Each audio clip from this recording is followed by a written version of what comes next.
হাবিবুল্লাহ যিনি হবেন আখির জামানার নবী বিশ্ব নবী মুহাম্মদ রাসূলুল্লাহ সাল্লাল্লাহু আলাইহি সাল্লাম তোমার হবে আখেরি স্বামী।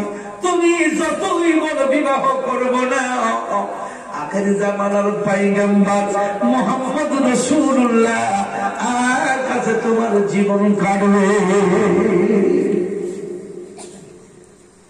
বলে আখেরি জামানার পয়গম্বর মুহাম্মদ রাসূলুল্লাহ সাল্লাল্লাহু আলাইহি সাল্লাম উনি যখন দেখলেন এটা হতেই হবে, ঘটবে, মক্কার জমিনে আখিরি জামানার নবী কে, কোথায় আছে সে? খাদিজা খুঁজতে আরম্ভ করলেন মুহাম্মদুর রাসূলুল্লাহ কার নাম।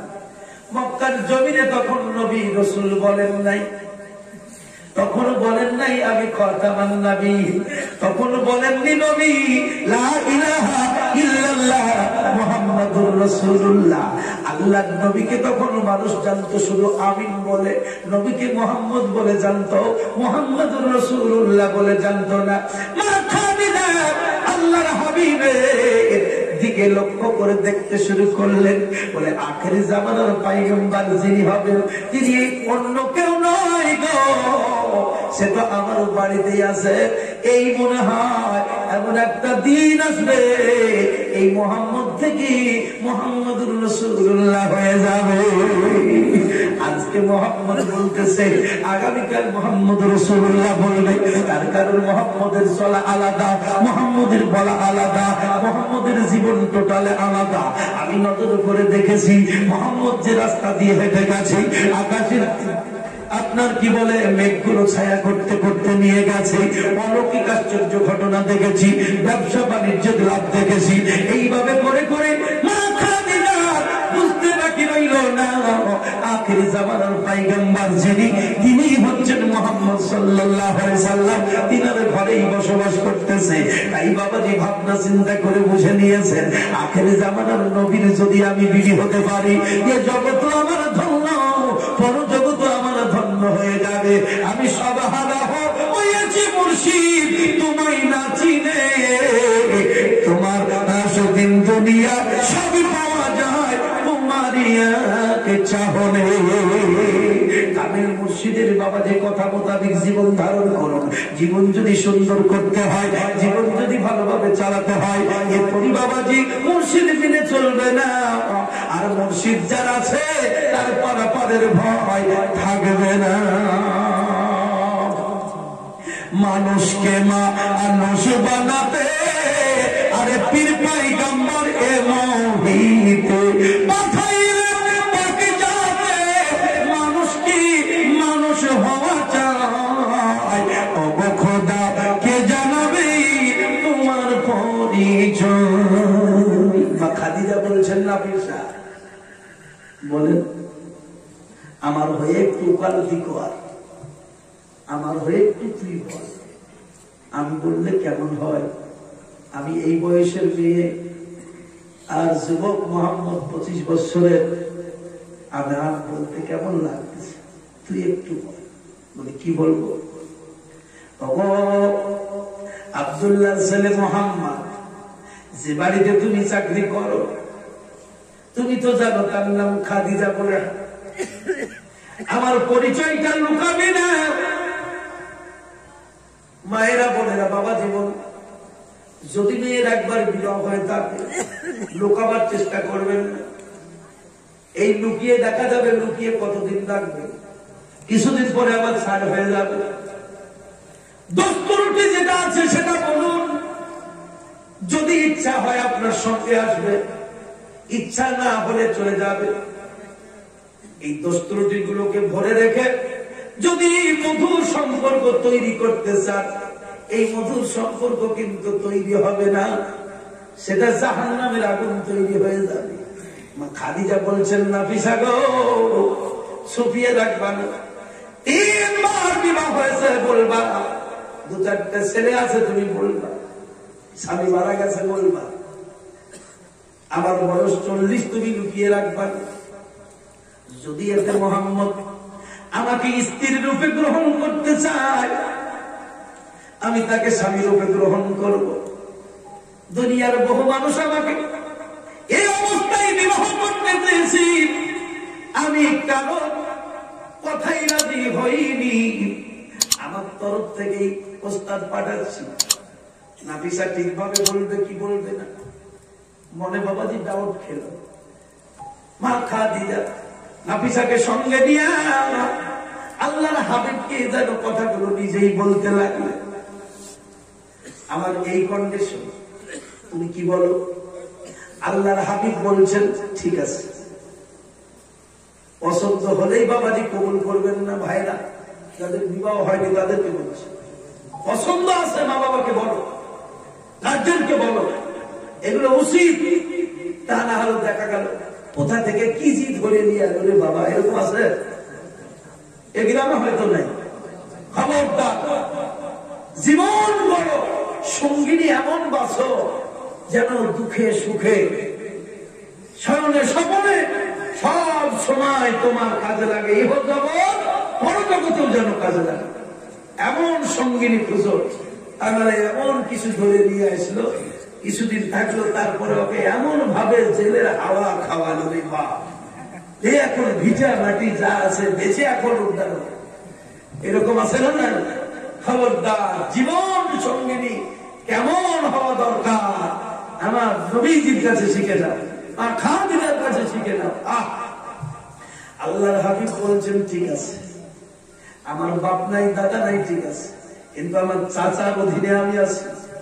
তোমার পছন্দের কথা তুমি বললা, আমি এবার আমার পছন্দ না পছন্দটা আমার চাচা জানতে গিয়ে আমি বলল, চাচা যদি বলেন ঠিক আছে তাহলে হবে, আর যদি বলে ঠিক নাই তাহলে হবে না। চলে আসলেন বাড়ি, চাচাকে ডেকে বলেন, চাচা যার বাড়িতে থাকি তার নাম খাদিজা, তুমি তো জানোই। বলে হ্যাঁ। তার এই কন্ডিশন তুমি এগুলো জানো? বলে হ্যাঁ। কি বলছো ভাতিজা বলো? ও বেটা কি বলছো বলো?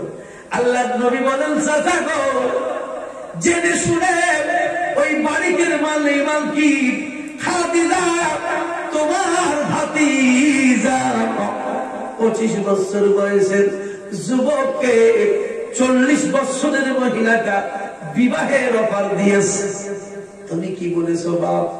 বলে আমি হ্যাঁ না কিছুই বলিনি, আমার চাচা যেহেতু আছে চাচাকে জিজ্ঞাসা না করে বলবো না, এই বলে এসেছি।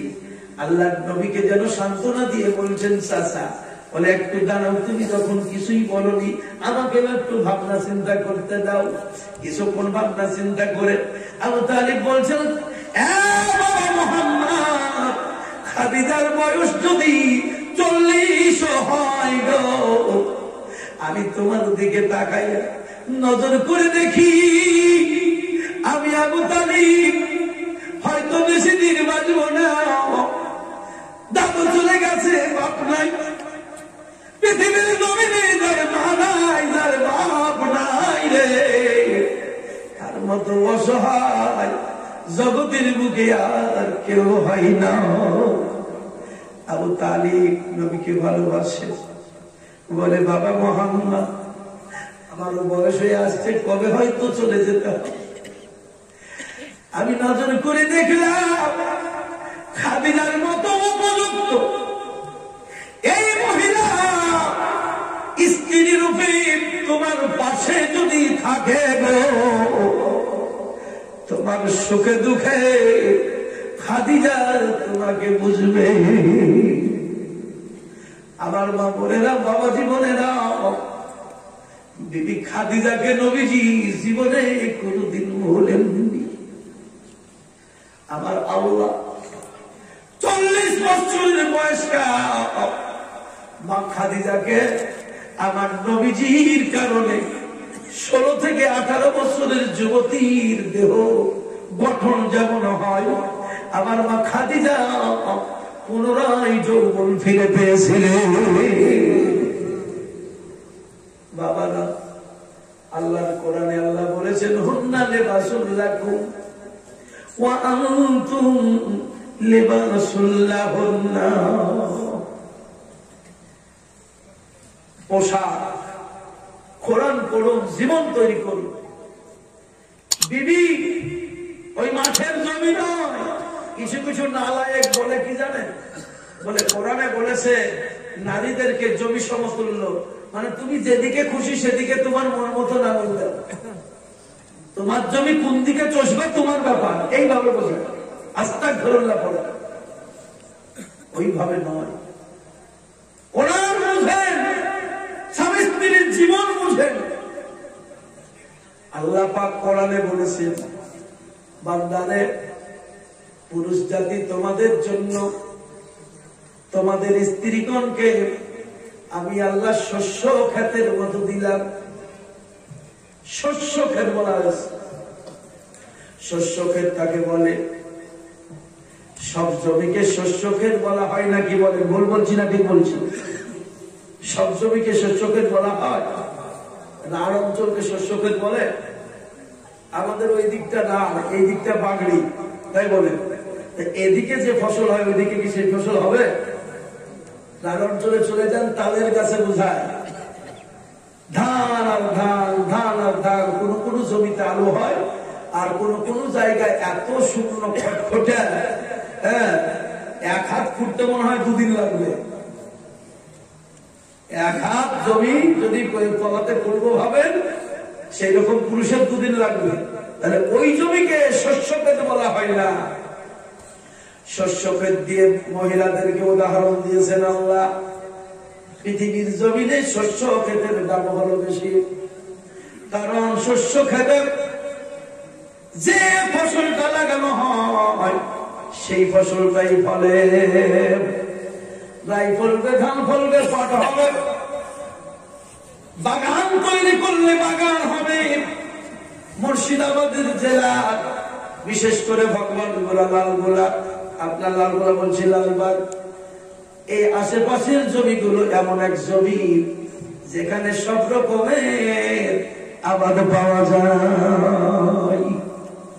কবি নজরুল ইসলাম এই দেশের প্রশংসা করে তিনি বলেছেন, সুন্দর ফুল, সুন্দর ফল, মিঠা নদীর পানি, খোদা তোমার মেহেরবানি।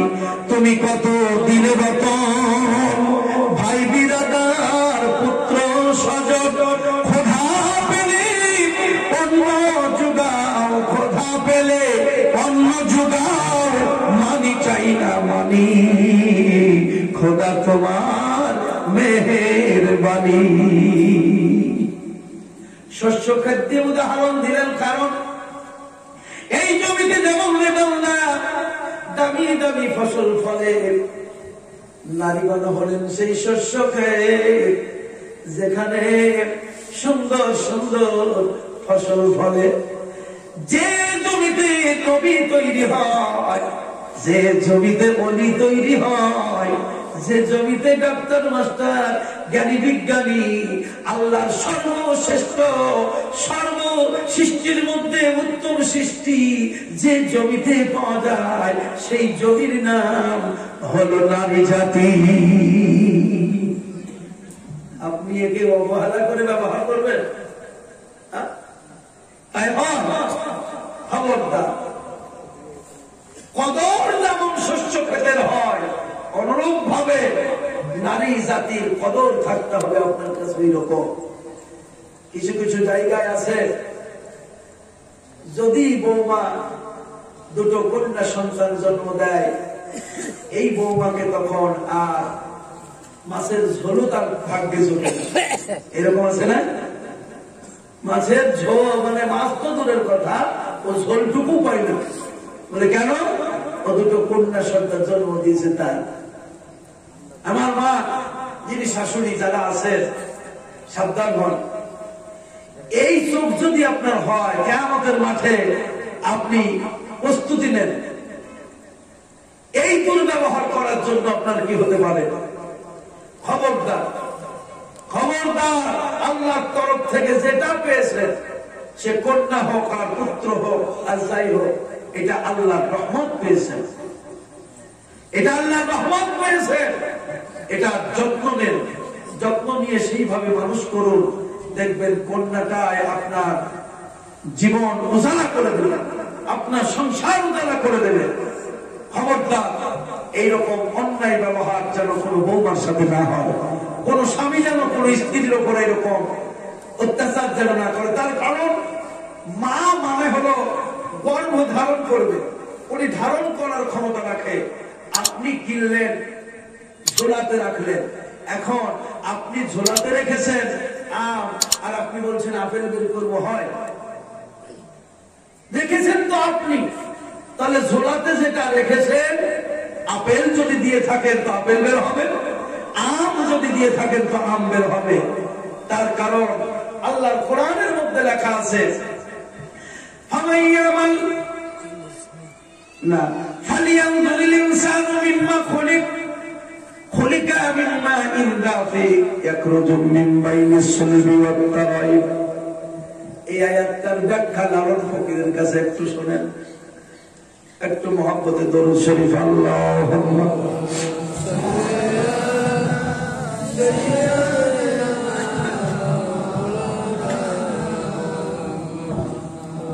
ওয়া আলা আলি সাইয়্যিদিনা মাওলানা।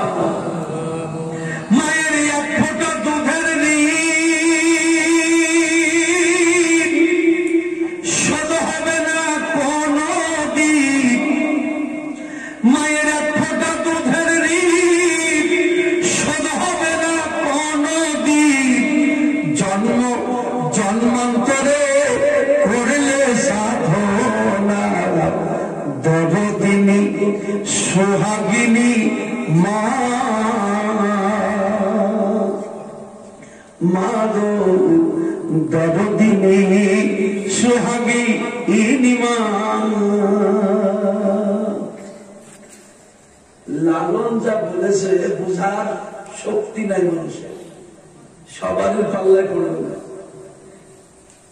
মায়ের এক ফোঁটা দুধের ঋণ শোধ হবে না কোনদিন, জন্ম জন্মান্তরে করলে সাধনা দরদিনী সুহাগিনী মা। আরো লক্ষ্য চলে আছে, ওদিকে আমি গেলাম। আচ্ছা, এক ফোঁটা দুধ খায়, কত ফোঁটা খায়? হাজার কত কুইন্টাল যে খায় আমাদের খেয়াল আছে? তুমি এক ফোঁটা বললেন কেন? 10 ফোঁটাও তো বলতে পারেন যে মায়ের 10 ফোঁটা দুধের ঋণ শোধ হবে না কোনদিন, বা 5 ফোঁটা দুধের ঋণ শোধ হবে না কোনদিন। জন্ম জন্মান্তরে করলে সাধনা দরদিনী সুহাগিনী মা। আমার আল্লাহ পাক বলছেন ফালিয়ানজুরিল ইনসান, এই জগতের বান্দারা তোমরা কেন নজর করো না? নজর মানে ভাবনা চিন্তা, এখানে নজর মানে দেখা নয়। ফালিয়ানজুরিল ইনসানু মিম্মা খুলিক, বান্দারে আমি তোমাকে এক ফোঁটা পানির বিনিময়ে তোমাকে তৈরি করেছি। মার্জিত ভাষায় লালন বলছেন, আল্লাহ কোরআন বলছেন লালন এটাকে বলছেন দুধ। মার্জিত ভাষায় উনি উদাহরণ দিচ্ছেন, আল্লাহর কোরআন বলল মিন, উনি বলছেন মায়ের এক ফোঁটা দুধের ঋণ। বন্ধুরা আমার, এটা স্তনের দুধ নয়। আল্লাহ বলছেন এটা কোথায় থাকে? এখনো জমিন বাইনি সুলবি ওয়াত তারাইব।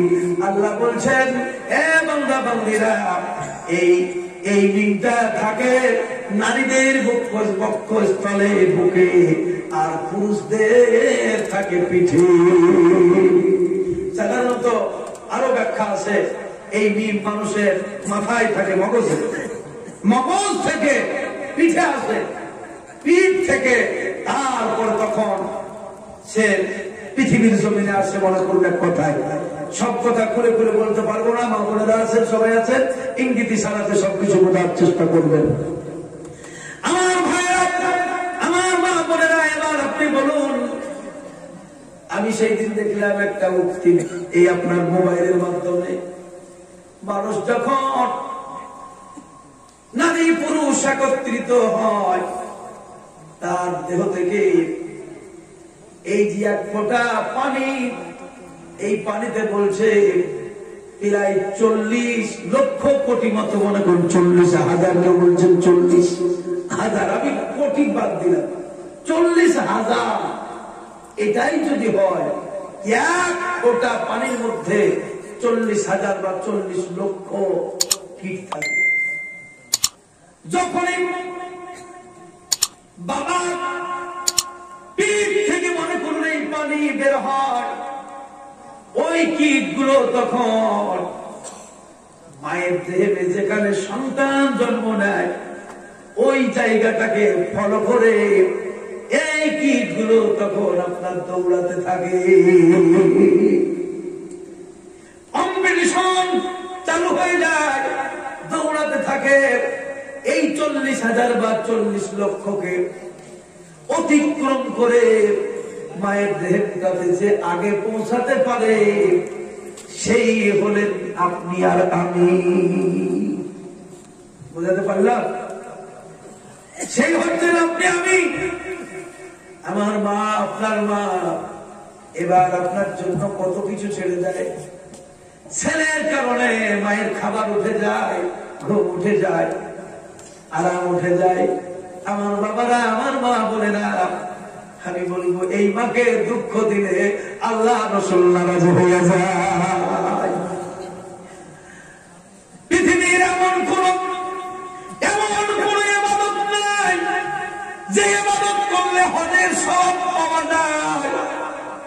আমার নবীজি বলেছেন, ওরে আল্লাহর বান্দারা আসুন, হজে না আসলে হজের নেকি হয় না, কিন্তু বাড়িতে যদি মা থাকে রে, মায়ের চেহারার দিকে একবার তাকাবি, মা সন্তুষ্ট হয়ে যাবে।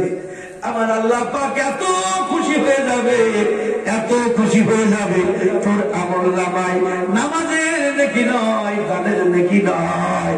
আল্লাহর হাবিব বলেছেন, একজন আল্লাহর বান্দা হজ করবে, বলতে হজ কবুল হয়ে গেছে।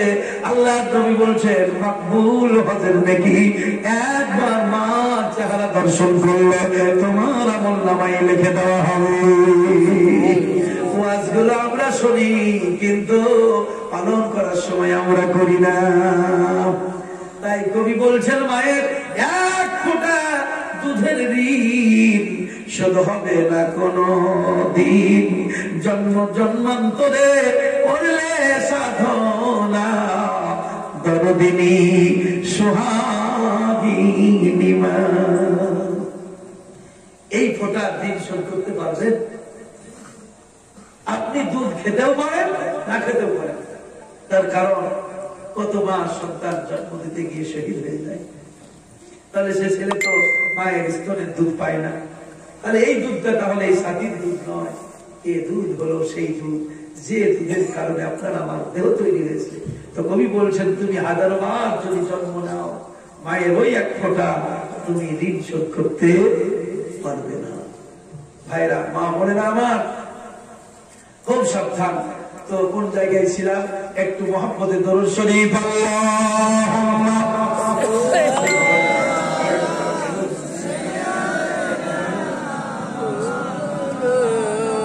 ওয়ালা আলি সাইয়্যিদিনা মাওলানা। যা হবে হবে বাবা, 12টা বাজাবো। 12টা আপনাদের বাজাবো না? বাজাবো না? আপনার মানে মায়ের বাস্তবে আমার মুখে আজকে একবার আলহামদুলিল্লাহ খুব সুন্দর লাগছে, মায়ের খুব ভালো হয়েছে, আপনাদেরকেও খুব ভালো লাগছে। যে মনোযোগ সহকারে শুনছেন। হ্যাঁ বাবা, শুনুন, আমল করুন।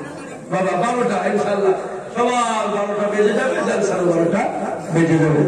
একটু জিকির লা ইলাহা ইল্লাল্লাহ, লা ইলাহা ইল্লাল্লাহ,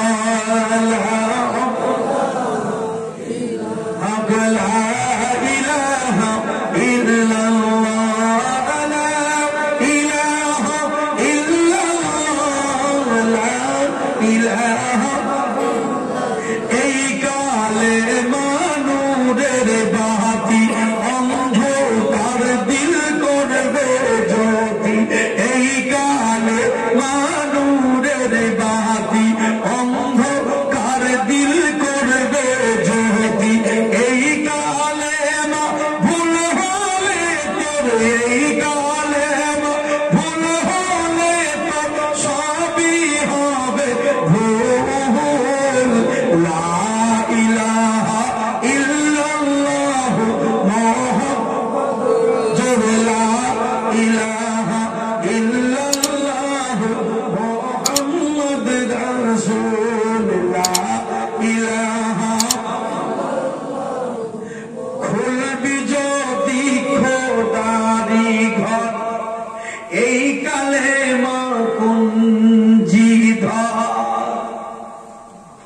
যদি খোদার ঘর, খোদার ঘর মানে কি বাপ?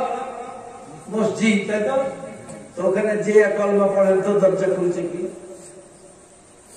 খুলবি যদি খোদার ঘর, এই কালেমা কুঞ্জি ঘর, এই কালেমার আমলে পাবি দিদার ও গাফুর, মানে মসজিদ আল্লাহর ঘর, আল্লাহ মসজিদে আছে, আর আপনি কলমা পড়ে দরজা খুলছেন, দিদার আপনার হয়ে যাচ্ছে। তাই বুঝাচ্ছে না? তো আপনি জানতো খোদার ঘরের দরওয়াজা কলমা পড়ে খুলবেন, এরকম কোন আছে না? বান্দা বাপ আছে গো? আপনার জীবন শেষ হয়ে যাবে। 1 কোটি বার, কোটি কোটি বার যদি ওখানে কলমা পড়েন দরজা খুলবে না। ওই ডাকতে হবে যার কাছে চাবি আছে তাকে, নাকি? ঠিক না বেটে? তাহলে আবার কোন কথা? খুলবি যদি খোদার ঘর, এ কালেমার কুঞ্জি ধর, এ কালেমার আমলে পাবি দিদার ও গাফুর, তাওহীদেরই মুর্শিদ আমার মুহাম্মদ রাসূল।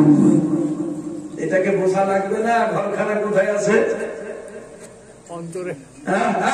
আলহামদুলিল্লাহ, খোদার ঘর বাবা, এ মসজিদ খোদার ঘর, কাবা বাইতুল্লাহ খোদার ঘর। এই ঘরের কথা বলা হয়নি। ঘর হচ্ছে তোমার মধ্যে। বান্দারে কালমা পড়ো, ইয়াকিন দিলে অন্তরের ময়লা আল্লাহ দূর করে দাও, ইল্লাল্লাহকে কায়েম করে নাও, মুহাম্মদুর রাসূলুল্লাহর আদর্শ ধরে দাও, মাবুদের দর্শন হয়ে যাবে। খুলবি যদি খোদার ঘর, এই কালেমার কুঞ্জি ধর, এ কালেমার আমলে পাবি দিদার ও গাফুর, তাওহীদেরই মুর্শিদ আমার মুহাম্মদ রাসূল। জীবনের পথ প্রদর্শক হিসাবে আল্লাহ পাক জমিনের বুকে নবীজিকে দিয়েছেন। তো যাই হোক, সুবহানাল্লাহ। এবার কি হলো? আবু তালিব বললেন, বাবা, খাদিজার মতো মেয়েটা যদি তোমার পাশে থাকে, অনেক কাজ আছে, আমি রাজি আছি। কিতাবের মধ্যে লেখা আছে নবীজির চাচা আবু তালিবই বিবাহ করিয়েছিলেন। জীবন ভাইরা, নবীজির সাথে যখন বিবাহ শাদী হয়ে গেল, আরবের মানুষ আবার দেশ বিদেশের যারাই বলেছিল খাদিজাকে বিবাহ করব, মা খাদিজা কিন্তু তাদের কথায় রাজি হন নাই। এবার দেখা গেল বাপ হারা মা হারা সন্তান মুহাম্মদুর রাসূলুল্লাহ আল আমিন চাচার বাড়িতে থাকে, যার ঘর বাড়ি কিছুই নাই। চাচার অধীনে যার জীবন। খাদিজা এত বড় একটা ধনী মেয়ে হয়ে আরবের জমিনে এত বড় এক মান সম্মান ইজ্জত শালী, তারপরে জ্ঞানী গুণী, এত কিছু হওয়ার পরে খাদিজা এই ছেলেটাকে বিবাহ করলো কেন? যারা বাবা বিবাহ করার চান্স নিয়েছিল, তারা এবার খাদিজার দুশমন হয়ে গেল। আমার মা বোনেরা, বাবা জীবনেরা, একটু শুনে যান। এবার আল্লাহ কোরআনে বলছে, হুন্না লিবাসুল লাকুম ওয়া আনতুম লিবাসুল লাহুন্না।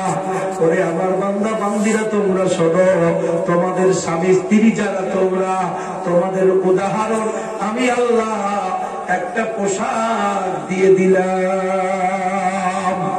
গায়ের জামা কাপড়, এই পোশাক দিয়ে উদাহরণ দিয়েছেন আল্লাহ। পোশাকের দাম বেশি না সোনার দাম বেশি? কেউ গাল গলাতে 1 ভরি চেন আছে একজন মায়ের, মনে করুন সেই 1 ভরি সোনার চেনের দাম বেশি না যে শাড়িটা পরে আছে সেটার দাম বেশি? কি বলেন? সোনা, 1 ভরি সোনা 50,000 টাকা, আর পরে আছে খুব জোর 500 থেকে 5,000 টাকা হলো। আল্লাহ সোনা বাদ দিয়ে কাপড় দিলেন কেন? 40,000, 50,000, 1 লক্ষ টাকা দামের সোনা পড়ে আছে। স্বামী স্ত্রীর জীবনটা সোনা দিয়ে আল্লাহ উদাহরণ না দিয়া শাড়ি কাপড় জামা কাপড় দিয়ে উদাহরণ দিলেন। কারণ আজকে যে কাপড়টা পরেছি বাপ, এই কাপড়টা কিন্তু মনে করি নাকি শুধু জালসা করার জন্য করিস, আর মাঠে ঘাটে যাওয়ার আলাদা। একজনা তেল বেচছে, নকল তেল, টুপি মাথায় দিয়ে। তো ছেলেটাকে বলেছে যা বাপ টুপিওয়ালার দোকান থেকে নিয়ে আয়। তো বাচ্চা ছেলেকে ঠকিয়ে দিয়েছে, কিনে বেটা 10 টাকা দিলে আর 5 টাকারও তেল নাই, ব্যাপার কি, কোথায় গিয়েছিলি? বলে টুপিওয়ালা তাকে বললে, টুপিওয়ালা ঠকা, তাই হয়। এই বেটা বাচ্চা ছেলে পেয়ে ঠকালে তোমাকে ভালো মনে করে টুপি মাথায় দিয়েছে বলে পাঠাবেন? বলে হুজুর মনে কিছু করবেন না, এটা তেল বাসাই টুপি, আপনি কিছু ভাবেন, এটা তেল বাসারই জন্য লাগিয়েছে, নামাজ পড়া টুপি আলাদা। এরকম অবস্থা যদি হয় সমাজ চলে বা? তো যাই হোক, এটা আমার বক্তব্য দেওয়া যাবে কেন, অনেক কিছু কারণ আছে, সব কারণ বলতে যাবো না, জামা নিয়ে তখন বক্তব্য টাইম শেষ হয়ে যাবে। উকিল যখন কাজে করতে যাবে কোর্টে,